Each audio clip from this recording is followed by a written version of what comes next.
Hi guys, tanghalian na. Tara, tingnan natin yung menu for today natin.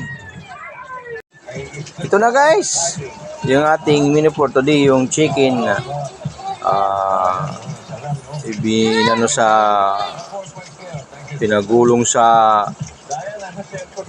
breeding mix tsaka itlog para lumutong yung ating chicken. Tingnan natin guys sa ating kawali. Guys, prito na yung ating chicken, fried chicken na favorite ng ating mga junakis.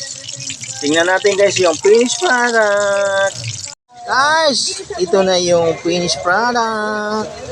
Fried chicken, malutong, masarap. Favorite ng ating mga anak.